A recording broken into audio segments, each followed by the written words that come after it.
Welcome in on a Thursday. I'm Juliette Goodrich. Francine weakens to a tropical depression over Mississippi, but the work is far from over on the Gulf Coast.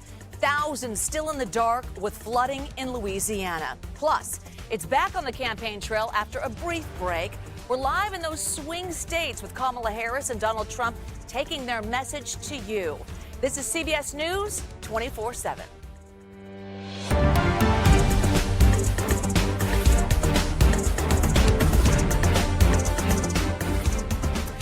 All right, so right off the top, we have some breaking news out of New York City. Police Commissioner Edward Caban resigned. It's less than a week after federal agents raided his home and others in Mayor Eric Adams' administration. So Caban sent a letter to members of the NYPD saying the news surrounding the raids had, quote, created a distraction for our department earlier this week. The commissioner denied reports he would step down, and the mayor was grilled by reporters about his future with the department. Now, here is some of CBS News New York's coverage just minutes ago. Take a listen. I respect his decision, and I wish him well. Commissioner Caban dedicated his life to making our city safer, and we saw a drop in crime for 13 of the 14 months he served as commissioner. In his time as part of the NYPD during our administration, we removed more than 18,000 illegal guns off our streets, had the lowest number of robberies in recorded history in the month of October in our subway system and throughout the entire last few months, and just had the lowest number of shootings above ground ever in the history of recorded history in this city in August. To ensure crime keeps going down in our city today, I'm taking immediate action in appointing Tom Donlin as interim police commissioner. Tom is an experienced law enforcement professional who has worked at the local, state, federal, and international levels.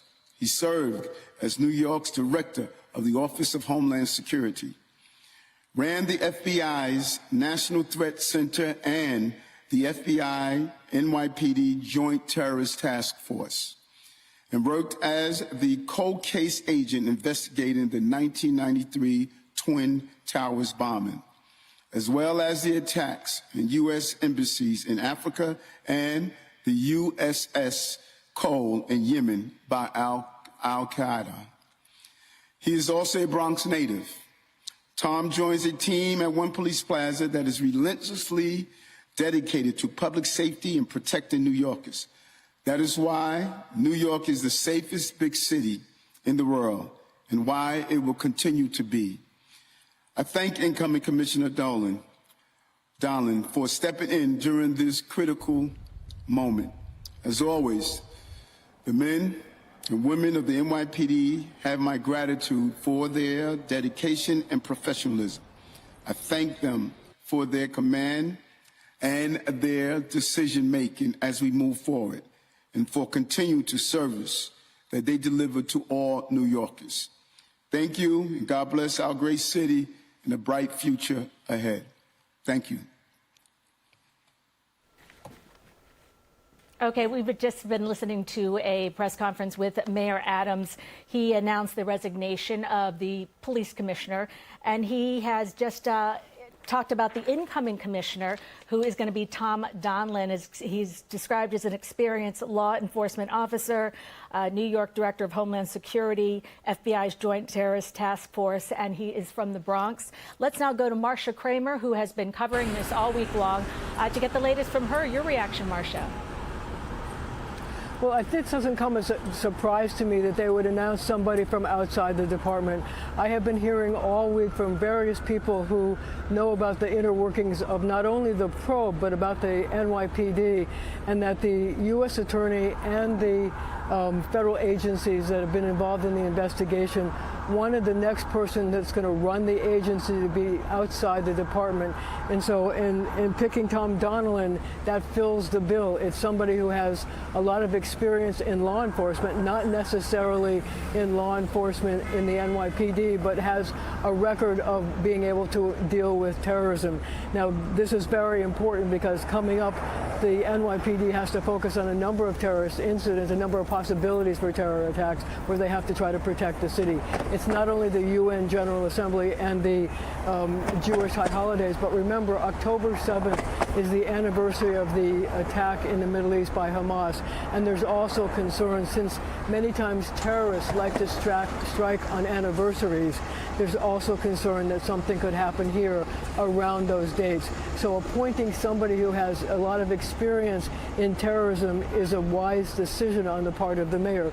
But I also want to point out something else, and that is that during the mayor's speech, he also talked about the accomplishments of the NYPD while the commissioner was in charge. And he talked about being able to take 18,000 guns off the street and a major reduction in both crimes and shootings. So he was giving praise to the commissioner for the work that he's done. Again, we also have to stress that just because the commissioner is stepping aside doesn't mean that he's done anything wrong. Reporting live from City Hall, I'm Marcia Kramer, CBS News, New York. All right, live coverage as you are watching right now from New York. Mayor Adams holding a news conference just minutes ago at City Hall. The New York City Police Commissioner Edward Caban resigns. This coming after federal agents raided his home and others in Mayor Eric Adams' administration. Will continue to follow that.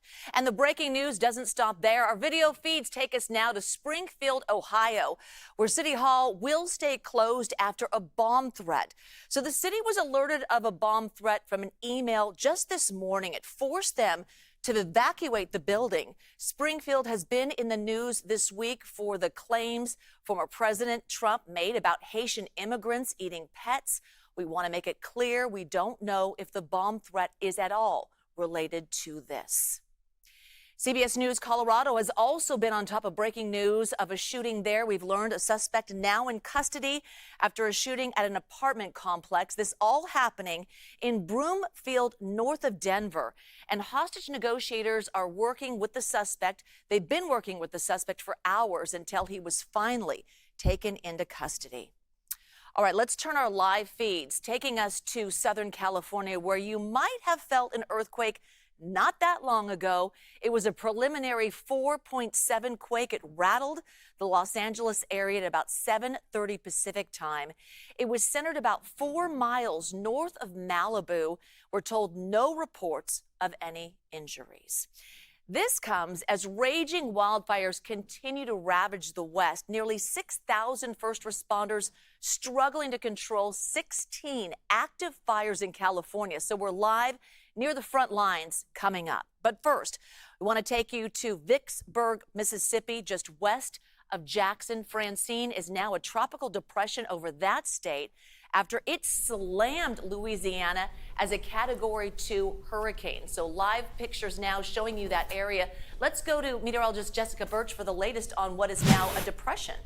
This tropical depression is still impacting many communities, though, down in the south. And as we take a look at the winds, now in southern Alabama and southern Louisiana, it's starting to become a lot more weak, but you see that rotation just next to Arkansas up into Missouri as we head into the coming days. I want to show you now what's going to happen right behind me. Tropical depression Francine, as it continues to move its way all throughout the state of Arkansas, Tennessee, and in northern portions of Alabama and Mississippi. It's bringing out a lot of moisture, and it's continuing to move north at around 14 miles per hour. The max winds in the center of it sitting around 35 miles per hour. Of course, it did hit as a Category 2. It is weakening fast. Of course, the biggest way for a hurricane to decay is make its way inland. And as it continues to track to the north, we're going to watch this really wring out more moisture for all of our communities throughout areas like Tennessee, stretching up into Missouri and southern Illinois and Indiana as we head into the coming days. And then we're getting a new stretch of moisture pulling in from that western or that eastern side as we head into the coming days, allowing for an excessive rainfall outlook stretching from Florida all throughout the state of Alabama and right over into Mississippi too. An enhanced risk just close to areas like Huntsville, so we'll continue to monitor that closely. Areas like Tuscaloosa could see anywhere up to around 3 to 6 inches within the next couple days, and to add to that, we can see local amounts up to around 10 inches. So our severe weather outlook is still very active. That marginal risk widespread throughout the state of Alabama, impacting many communities there. Tornadoes are possible throughout that region, especially in those flat-laying areas. We'll keep you updated on that, Juliet. All right, Jess, thank you. So our video feed's now giving us this view. Look at this. This is from a shrimp boat as Francine slammed into Louisiana as a Category 2 storm. Now, this is in Dulac. This is about 70 miles away from New Orleans. The storm just knocked out electricity to hundreds of thousands of homes and businesses. So as you can see, this map from power company Energy gives you a better idea of how widespread these outages are. And CBS News national correspondent Dave Malkoff joins us now from Houma, Louisiana, with the very latest. Oh boy, are there things kind of wet in that area? Where are you? Yeah, we're inside a store, Juliet. You just saw that shrimp boat that's just south of us. The eye wall of this Cat 2 came right through the city where we are in right now. We want to be careful as we go right past this. This is the roof that tore off of this business. It's really a passion project for the family here who put this store together. It's the most affordable place for anybody to shop in this area. But now, when the hurricane came through, it completely tore the roof off of this, peeled it back like a can of sardines. Let's go to the drone so you can see what it actually looks like from the sky here. You can see how devastating this is. There's so much damage all around here, but nobody was in the store, Juliet, at the time. But this is the second time that they've gone through a hurricane in 3 years. They had one back in 2021 that was a stronger storm, and they still haven't recovered from this. But Juliet, look at this. Look at all of this stuff that's just open to the elements now. And I was talking to the owners of the store, the Stevens. They were telling me that it is so important to this neighborhood because a lot of people don't have a lot of money in the neighborhood, and they come here to get little dolls for their kids, you know, books, DVDs, music, appliances. We even have refrigerators back here.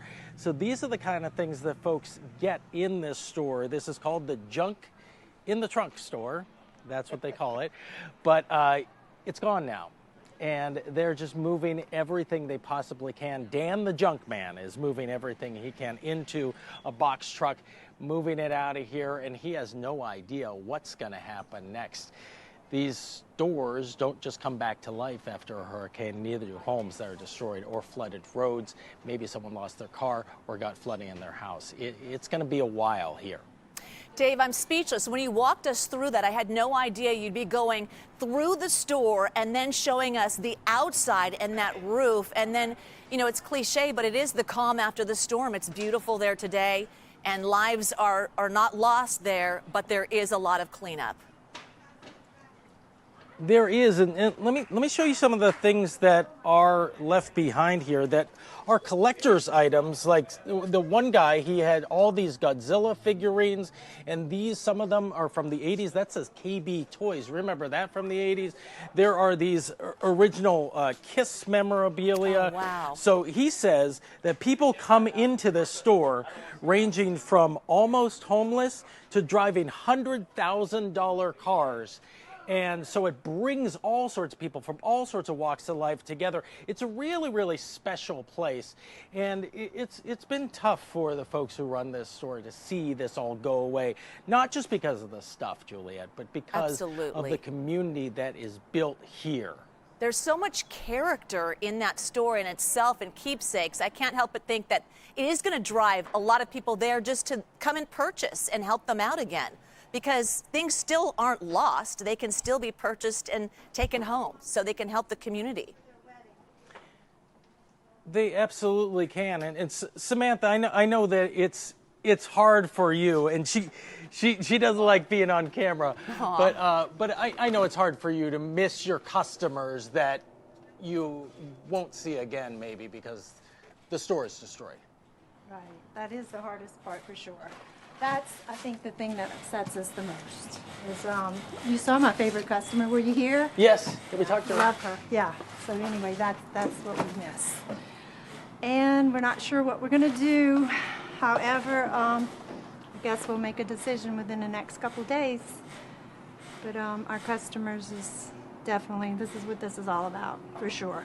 This is a passion project for you. For my husband, for sure. Yeah, Samantha Stevens' husband is Yeah, he Dan. fired me. Dan the junk man. He Yeah. fired her Because I visit too much. Because she talks too much to the customers. He wants more selling and yeah. less talking. But I'm just telling you, it is the heart of Terrebonne Parish right here, and this is the spirit of Louisiana that we're feeling here. But we're feeling it underneath a peeled back roof and destroyed walls. But this is just stuff. Oh, and you've taken nobody us lost there. their It is a lives in treasure this building. trove. Is it, how long has that store been there? And can they rebuild, or are they saying that they just have, I mean, I'm sure it's too soon to figure it out, but I would hope that they can rebuild that. So they started this because you ever see that show? What is the show called? Storage Wars. Yeah. So Storage Wars. They went inside the storage lockers and then they started putting all this stuff back. And this is the culmination of all those storage lockers. And it was just a passion project. How many years ago?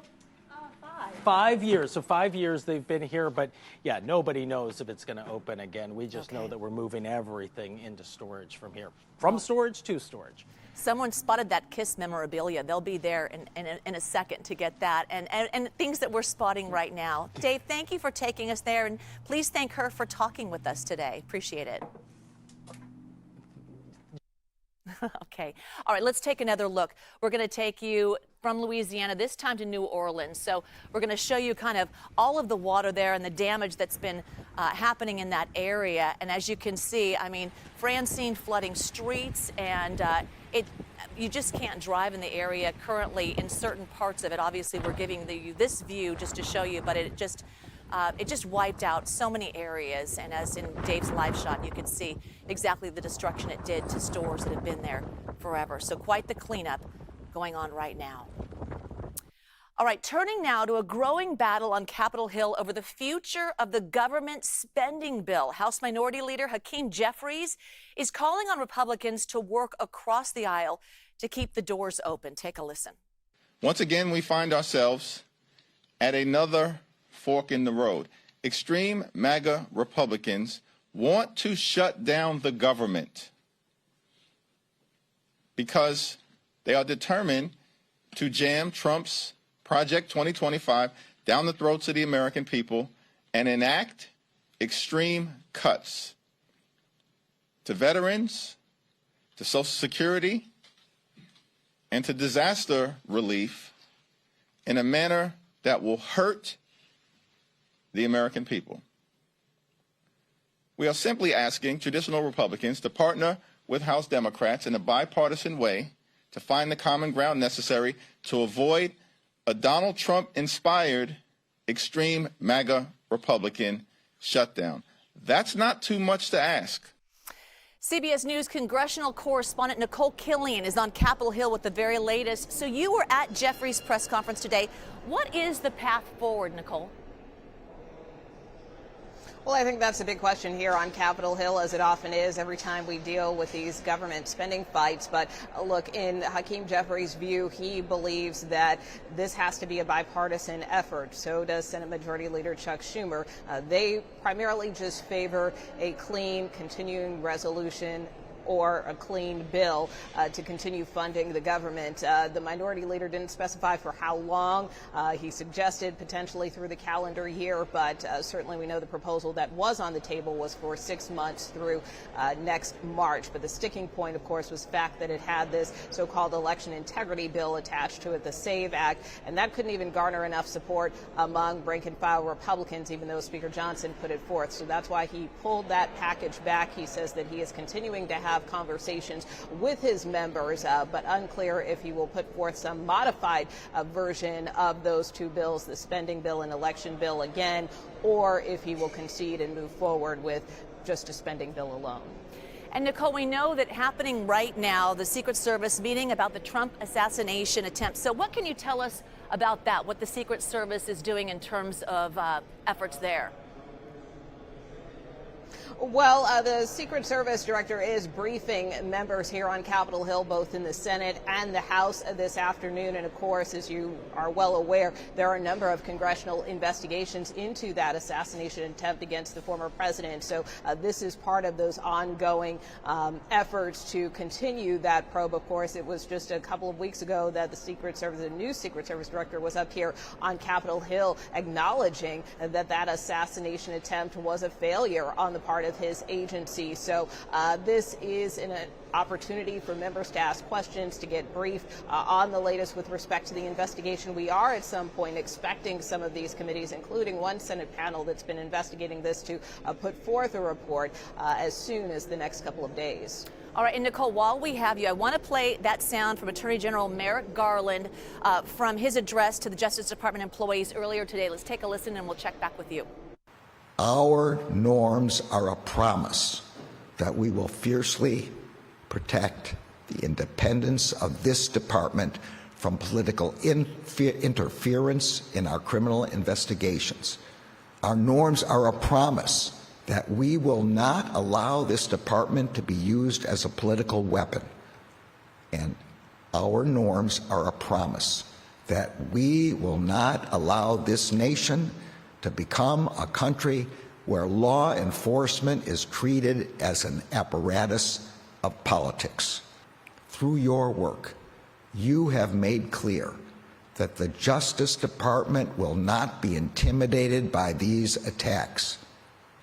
But it is dangerous and outrageous that you have to endure them. It is dangerous to target and intimidate individual employees of this department solely for doing their jobs. And it is outrageous that you have to face these unfounded attacks because you are doing what is right and upholding the rule of law. All right, Merrick Garland there. So, Nicole, talk us through why he had to make this address and what else we happen to learn from this speech today.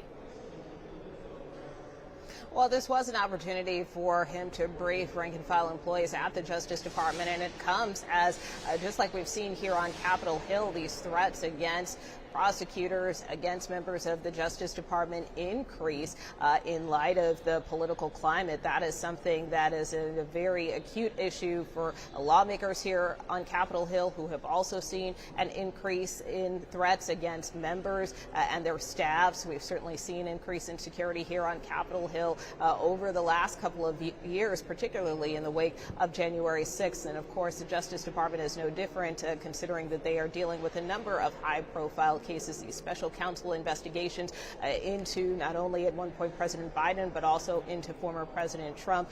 We certainly have heard rhetoric about the Justice Department being weaponized, so this was an opportunity to really talk to employees of the Justice Department, to allow them to continue to inspire confidence in their work in light of some of these threats. And like I said, you know, it's a similar dynamic here on Capitol Hill, so much so we now know that for January 6th, that event for the first time ever is being designated as a national security event, a national special security event, which is really kind of reserved for things like the inauguration because the stakes are so high and because of what we saw on January 6th back in 2021. So it's just unfortunately a new normal, a new world that not only lawmakers are having to contend with, but members of the Justice Department as well. Nicole Kelly and CBS News congressional correspondent. Nicole, thank you.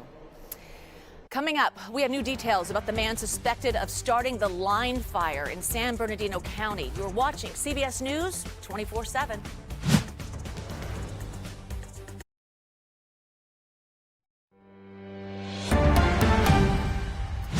Bringing up our California map now. The state is dealing with wildfires up and down the state. CBS News Los Angeles is live in your communities, getting you up to date with the best information. So here is some of their live coverage from earlier. Take a look. Well, let's talk about the line fire. It has now grown to more than 37,000 acres, and it's burning in the mountains in San Bernardino County. Firefighters are working to keep the flames from hitting Big Bear and Lake Arrowhead. KCAL News reporter Rick Montanez is live at Lake Arrowhead right now. Rick, how's it looking? Well, we've just heard from firefighters that conditions were much better overnight because of the cooler temperatures. Weather playing a big part here. We are in Highland now, just off of the 330 where it is closed here to traffic, but we've watched as truck after truck of relief teams has headed up into the mountain to give some rest to those who have been working the past 24 hours. You could see some haze in the sky too this morning, and while firefighters are working, arson investigators are waiting for the arraignment of the man accused of intentionally starting this line fire. Later this afternoon, 34-year-old Justin Halstenberg is expected to make his first court appearance on arson charges. The San Bernardino County Sheriff's Department says they found evidence in his truck and at his home that he is responsible for sparking this destructive fire. They have not yet said what that evidence is, however. We've since learned Halstenberg has been charged in the past with drug-related crimes. His sister tells KCAL News she doesn't believe he's responsible for the massive wildfire. Great guy. He's a great guy? Does you think he's wrongfully accused? Absolutely. Why do you think they're accusing him of this? I'm not sure. I'm really not sure. As time goes on and we allow them to do the critical work that they're doing, that we will actually find out this suspect may have been responsible for other fires. So as that case moves forward, firefighters on the front lines are working to keep the flames from reaching homes or other buildings, especially in those communities like Big Bear. Helicopters were filling up with fire retardant last night at Snow Valley Ski Resort in Big Bear. They took sunset flights over the line fire. We also saw firefighters marching along Highway 330 near Running Springs, covered in soot after they climbed out of the burned canyon. I talked with one of the public information officers for CAL FIRE this morning, who says that certainly the weather is playing a good role in their work. What's interesting is that there is a smoke cloud that we heard Tina talk about in her report a little bit, but that cover may actually help mitigate the growth, at least on this fire. So it may be good that they have this weather pattern going on here for these firefighters. They'll also be spending the day putting out hot spots and building that fire containment line around the line fire. Reporting live in Highland, Rick Montanez, KCAL News. CAL FIRE has been very active on all those fires in Southern California. I'm a part of the National Guard over in California too, and we've been activated widespread throughout the state to help out with this. Take a look at these numbers real fast. The line fire, the bridge fire, both over 30,000 acres, and the airport fire is starting to get really 30,000 acres, and that's starting to be the case also for our friends over at the airport fire too, just in that region where poor air quality is widespread, anywhere from Los Angeles stretching over in San Bernardino County. And we continue to monitor this closely because this is impacting communities all throughout Southern California. And now in the upper level atmosphere, the smoke is starting to move over into states like Nevada, Utah, all the way over into Colorado, now with poor air quality alerts and red flag warnings widespread throughout that region. We continue to keep a close eye on that, and of course the winds too. This was a big factor for many California fires this week alone. Wind speeds started getting gustier into the afternoon hours, making it hard for those firefighters to battle them on the ground. Now the good news is, though, as we head into the coming days, winds are starting to weaken as that smoke continues to billow throughout that community. But taking a look at temperatures just below me, earlier this week we were talking about record-breaking numbers anywhere from Los Angeles down into San Diego and all throughout that region. Now we're finally starting to get a breath of fresh air with cooler weather in the forecast today, tomorrow, lasting into this weekend. Like I said, for all those firefighters out there, relative humidity is expected to increase too. So these are good signs for all of that area, anywhere from Los Angeles in the 70s, stretching over into Vegas, where they're still holding on tight to some 90s. We'll continue to monitor this, though, as we head into the coming days, Julia. It has been very active in that state, though. Yeah, absolutely. All right, Jess, thank you so much. So up next, more from the campaign trail and what both parties are doing today. You're watching CBS News 24/7.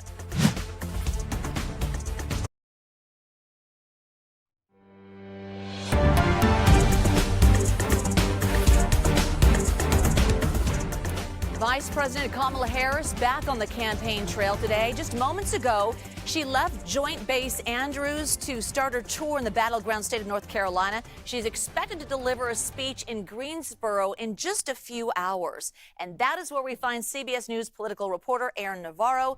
Aaron, thanks for joining us. So what can we expect today during her trip to North Carolina?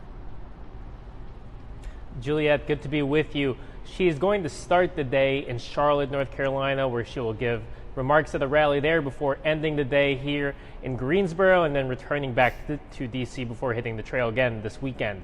This will be her first couple of public speeches since the debate, where the Harris campaign felt like they truly won and put the case and got under Trump's skin. They've already aired a couple of ads just clipping moments from that debate to show the voters in these battleground states. And we'll expect Harris to talk about her opportunity economy. It's a big tenet of her campaign so far, talking about lowering prices for the middle class. They're focusing on grocery prices as well as trying to change things when it comes to affordable housing. Yeah, you know, and this stop, obviously part of a push to be more aggressive in the campaigning phase. So is that part of the plan? How will this play out over the weekend as well? So in addition to Vice President Harris, who will be going to Pennsylvania tomorrow for a slate of campaigning in that crucial battleground state, you also have her husband, Second Gentleman Doug Emhoff, in Arizona, and her vice presidential pick, Tim Walz, the governor of Minnesota, will be in Michigan and Wisconsin this weekend as they really look to blitz the battleground states, make sure that they appear in local TV markets. And we're also expected to see Vice President Harris do more interviews with local outlets. This has been something that has been dogging her campaign. The fact that she did not do many interviews, the campaign seems to be indicating that they will be changing that in these closing weeks. Every day, crucial. All right, thank you so much. Appreciate that. Now, former President Donald Trump is expected to hold his own rally in Arizona later today. This will be his fourth visit to the state since he announced his run for office again. CBS News campaign reporter Olivia Rinaldi is in Arizona right now following the Trump campaign. So, good morning, good afternoon. Thank you. Does the Trump campaign, does it offer a plan on talking about policy today? Yeah, good morning, Juliet. Well, good morning here from Tucson, Arizona. It's afternoon probably where you are, but Trump will be making his way out west later today. But instead of focusing on immigration, which he talked about last time he was here, as you know, we visited the border in Cochise County where he was talking about migrants coming across the border. But today he's going to be focused on the economy here in Tucson and really narrowing in not only on the economy, but affordable housing. Arizona has exploded in recent years in population, and housing prices have trended upwards because of that, because of supply chain costs and inability to build new houses very quickly out here, coupled with, just rising population and not a lot of houses available. So Trump is going to be out here today talking about that, rising rents, pushing middle class people out of homes and out of areas where they are working and living. And that will be the focus out here today. It's more of an economic message here in Arizona. Later this week, he will be going on to Los Angeles, where he will be participating in a fundraiser. And then he'll be going back to Las Vegas for another rally tomorrow evening. So really this West Coast swing in the coming days after the debate, as he tries to really capitalize off of any momentum the campaign has perceived from their end on after the debate. So we do know the remarks will be held at the Linda Ronstadt Music Hall today. She posted a message on Facebook saying, quote, "It saddens me to see the former president bring his hate show to Tucson." So now some of these allies are coming to his defense. So what more can you tell us about that? Yeah, Ronstadt, a native of Tucson, they have this music hall named after her, and that's where Trump will be today to deliver those remarks on the economy. You mentioned that post she made on Facebook denouncing Trump coming here and speaking at the hall really named after her. And she also ended that post by saying that she will be supporting Vice President Kamala Harris and Tim Walz. Now, this also comes after Taylor Swift, another major music singer, popular figure in American culture, has said she will be supporting Vice President Harris. So we've heard from allies of the Trump campaign really just denouncing any of these popular singers, people in pop culture, and their support for Vice President Harris by saying that those people are really disconnected really with the voters that they talk to on the ground. And they hypothesize is that no one's opinions are really going to be changed by whether or not Taylor Swift or Linda Ronstadt is supporting former President Donald Trump or whether they're supporting Vice President Kamala Harris. They really think that it's the economy and inflation that's really going to turn voters' minds and change their opinions here in Arizona. Olivia Rinaldi, thank you so much. Appreciate that. All right, now let's take a live look from Vicksburg, Mississippi. Just west of Jackson, Francine is now a tropical depression over that state after it slammed Louisiana as a Category 2 hurricane. So let's get more from meteorologist Jessica Birch on the conditions there. Jess. As we head into the coming days, we're still going to be dealing with the aftermath from that Category 2 hurricane as it made its way all the way into Louisiana and up that state too. Keep in mind the storm surge from this exact system that's now over the state of Mississippi, stretching over in Arkansas. You can kind of see that rotation right there from the winds. It's going to recircle right there. All throughout northern Alabama and Mississippi, we're continuing to watch active weather as we head into the coming days. So take a look behind me. As we head into the afternoon hours today, we watch this storm really bring out more moisture over Arkansas, Tennessee, and leaving behind heavy local flooding too. We've already been talking about storm surge anywhere from Texas along that coast up into Louisiana throughout the past couple days. And as this tropical depression continues to track to the north, weakening hour by hour, day by day, it still has a lot to unfurl. Now, here's what's happening on Futurecast. Keep a close eye on areas like Georgia, because as the center of this is still lingering over Alabama and Mississippi, what's happening is we're getting a lot of storm surge moving in anywhere from, or storm activity, I should say, anywhere from Florida all the way into Georgia, stretching over into those two states as well. That enhanced risk just over Huntsville as we head into the coming days.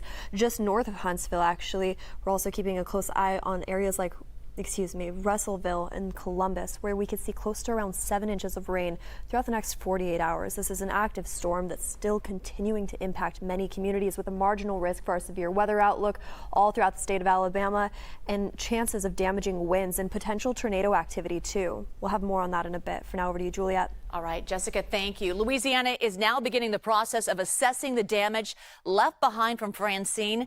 New Orleans Mayor LaToya Cantrell is in good spirits today, saying the city took all the necessary precautions to keep people safe. Let's take a listen. Just thank you to all of our residents, our citizens, across the board. I think we can give it up for them, Thank you. Look, people stayed inside. You listened, you adhered to what we were giving out in terms of the information, and you just did what we asked you to do. There's always some outliers, no doubt about it. But at the end of the day, we can say that a job well done across the board, city of New Orleans, and we're shifting, of course, to not only assessments, but responding to the needs, existing conditions that are on the ground right now. Oh, and you can hear her relief. And here is a look at the power outages across Louisiana. As you can see, customers along the coast are still without power this afternoon. Officials say they are working to get electricity back to those areas just as soon as possible. All right, so joining us now from Gulfport, Mississippi, is CBS News correspondent Janet Shamlian with more on what is happening there. I see a breeze behind you. How are you doing?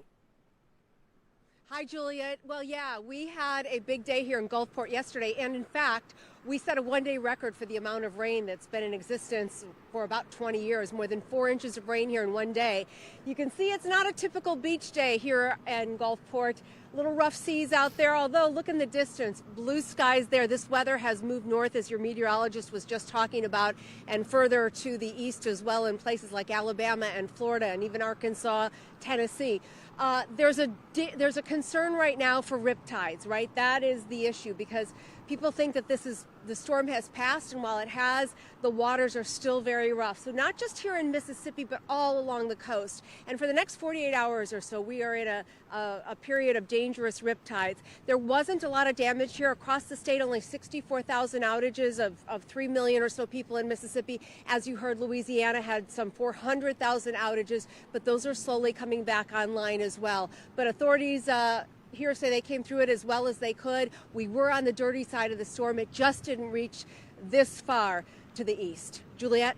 Nice to see people are not going out there to check things out. You're in a nice, barren area, just doing your report for now. All right. Thank you so much. Appreciate that. Two astronauts made history this morning. They carried out the first ever commercial spacewalk. You're watching CBS News 24/7.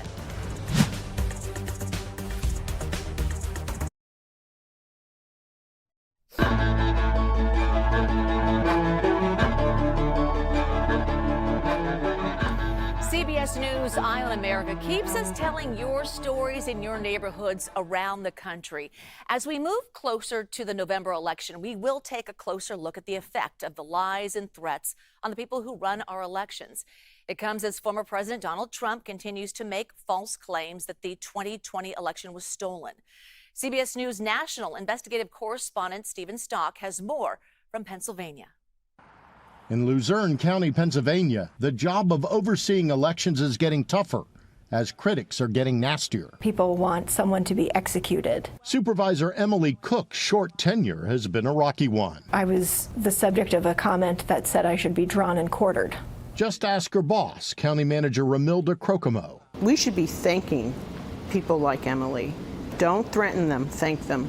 Cook is the 5th director of elections in 5 years here. You're seeing a mass exodus of institutional knowledge, contributing to the county's problems in the 2022 midterms when 16 precincts ran out of ballot paper. We had a brand new leadership team that had never run an election independently before. And mistakes were made. And mistakes are made. The DA there blamed mistakes on lack of training and experience. Mistakes happen in elections all the time, and they don't rock our democracy. With the nonpartisan OSET Institute, Edward Perez researches voting technology and how elections are administered. What does rock our democracy is when simple mistakes happen, and when you have bad faith actors that are putting them under a magnifying glass and saying this is the end of our democracy. Luzerne County and Pennsylvania aren't the only places dealing with the high turnover of elections officials.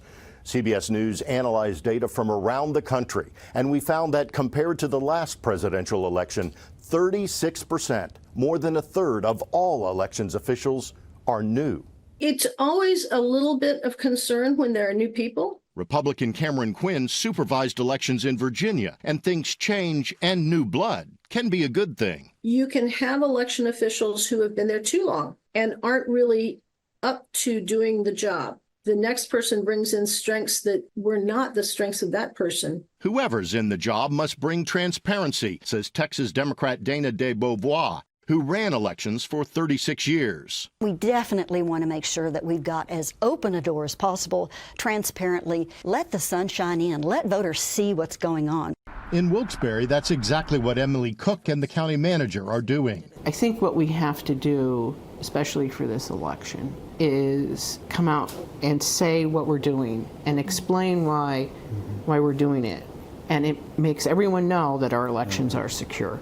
We created these task calendars that outline who is responsible for doing what and when they're supposed to do it. We include that in a weekly press release so that not only do we know in our office what needs to be done, but the public knows. Despite the pressures and threats, Cook says she's dedicated to the job. I absolutely love it. My great-grandmother was a poll worker way back when. I come from that mindset of serving my fellow citizens, and this is the way that I know how to do it. Entrusted with the American process, striving for a fair and accurate election. For Eye on America, Stephen Stock, Wilkes-Barre, Pennsylvania.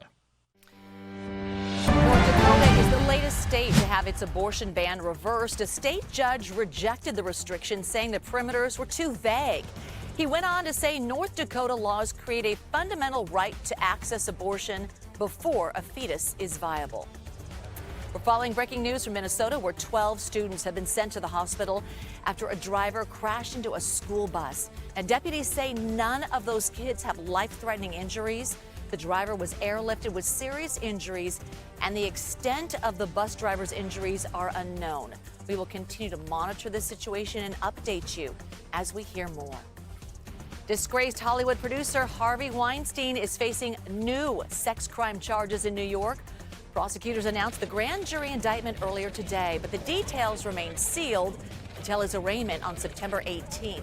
The retrial of Weinstein's 2020 conviction is set for November. It's unclear if these new charges will be added to that trial or be separated out. The federal trial against 3 former Memphis police officers resumed in Tennessee today. They're accused of beating Tyree Nichols to death after a traffic incident back in January of 2023. Prosecutors warned jurors about the graphic video from that arrest during opening statements yesterday. First witness also took the stand. A critical care nurse testified to the extent of injuries Nichols had when he arrived at St. Francis Hospital. And here is a live look at the White House, where the Biden administration is expected to announce new initiatives and grants that address gender-based violence. The president is scheduled to speak to survivors and advocates later today before delivering remarks commemorating 30 years of the Violence Against Women Act. And we are closely watching Boeing today as union workers prepare to vote on their first full contract in 16 years. Negotiators expect the union's 33,000 members to reject that deal as early as tomorrow. A majority of employees believe the contract does not do enough to address major issues like work production and wage hikes. 2 astronauts made history this morning. They carried out the first ever commercial spacewalk. Billionaire entrepreneur Jared Isaacman and mission specialist Sarah Gillis. They floated outside the SpaceX capsule. SpaceX says this is just the beginning of its vision to bring many more people to space. CBS News space analyst Bill Harwood has more. This spacewalk was a major accomplishment for SpaceX. You know, if you think about the history of space exploration, there have been more than 470 spacewalks, but all by government-sponsored astronauts and cosmonauts. This was the very first time private citizens on a privately financed mission have walked in space, and that is an accomplishment. And it wasn't just the 2 who actually went out the hatch. There were 2 other crew members inside the cabin, but because the Crew Dragon does not have an airlock, they were exposed to vacuum as well. And so from a statistics standpoint, they'll go down in the books as spacewalkers as well. This is the first ever spacewalk with 4 people participating. Of course, they weren't just trying to get statistics done today. This had a bigger goal. SpaceX is trying to develop a new spacesuit that can be mass-produced, relatively low cost, for what they foresee as a very active future, sending hundreds, if not thousands of people to the moon and eventually on to Mars. Now, you might take that with a grain of salt, but this spacewalk was the first step in that direction, and I think SpaceX is very pleased with the results. Juliet? Thank you so much. I can't imagine. Can't wait to hear how that went for them, the first commercial spacewalk. That's it for us at CBS News 24/7. We'll see you back here tomorrow. Have a great day.